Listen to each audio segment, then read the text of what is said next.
Buenas tardes, cordial saludo. El grupo está conformado por Nidia Elena Yagarí, Yaira Vanessa Rivas, Isabel Cristina Herrera y Mariela Aguilar. El tema que vamos a exponer es acerca de la aprobación del voto femenino en 1954. Como introducción, el voto es un elemento esencial de la democracia. Con él los ciudadanos pueden elegir sus gobernantes y sus representantes. Esta práctica se inició en la antigua Grecia, cuna de la democracia occidental. Pero no todos los ciudadanos tenían esa oportunidad de votar. Las mujeres, los esclavos y los metecos estaban excluidos de este proceso, en la cual solo el 10% llegaban a la votación.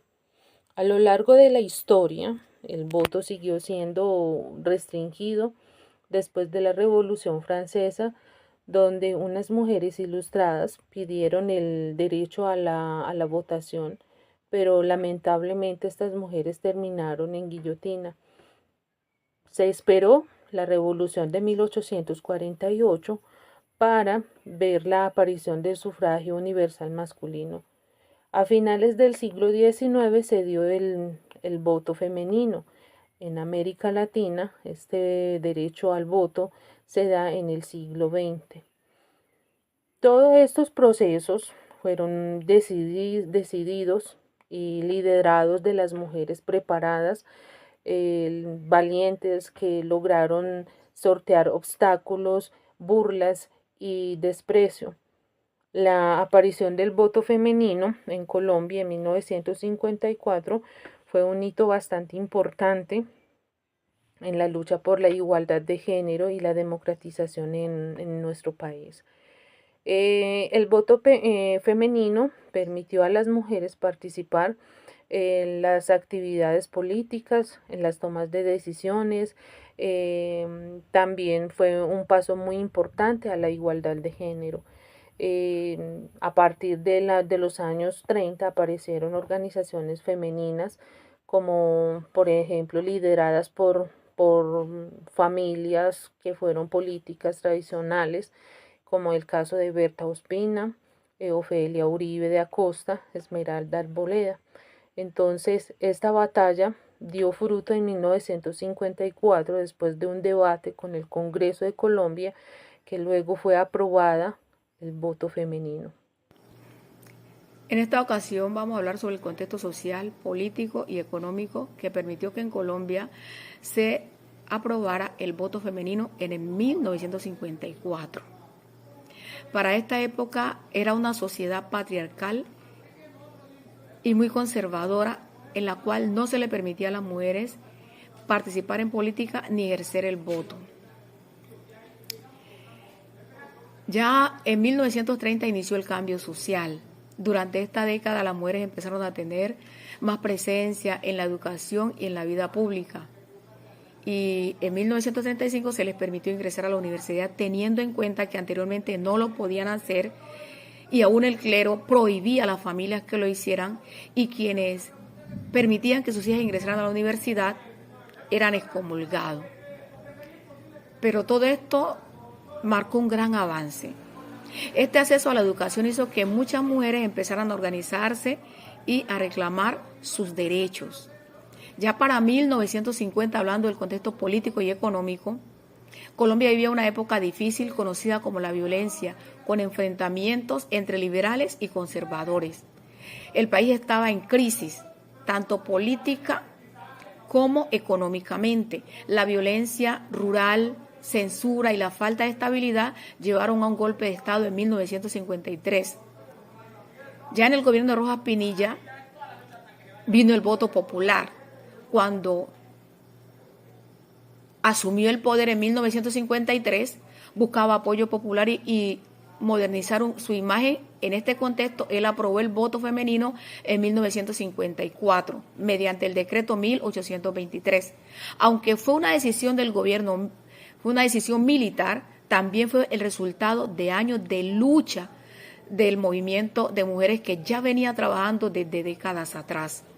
Las mujeres votaron por primera vez el plebiscito de 1957, un momento histórico para la democracia en Colombia. El voto femenino en Colombia no fue solo una decisión política, sino el resultado de un proceso social donde las mujeres se educaron, se organizaron y lucharon por sus derechos en medio de una época marcada por conflictos políticos y económicos. La transformación fue posible gracias a su esfuerzo, su voz y su participación activa en la construcción del país.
La aprobación del voto femenino en Colombia en 1954 fue un momento clave que impulsó varios cambios sociales y políticos importantes en el país.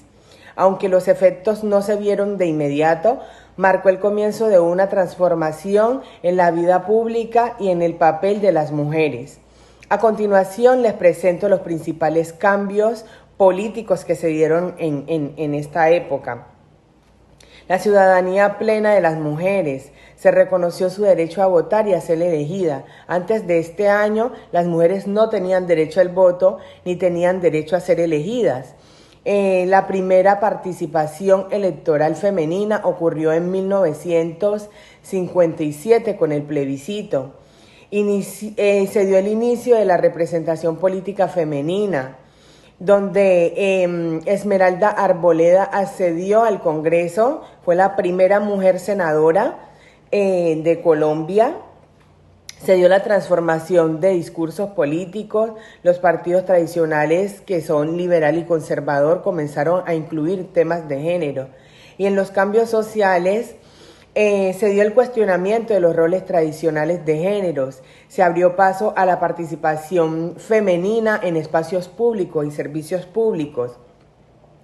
Se dio el mayor acceso a la educación y al empleo. Las mujeres ya empezaron a salir de ese ámbito exclusivamente doméstico. Y se dio también la visibilización de los movimientos feministas. Se fortalecieron las luchas por la igualdad y los derechos civiles. El cambio de cultura progresivo, se reconoció a la mujer como ciudadanas activas dentro de la sociedad. Bueno, y hoy las mujeres votan y son elegidas o nombradas en cargos públicos, pero pese a todo esto, aún no se ha acabado esa lucha de las mujeres por ser miradas y sin prejuicios.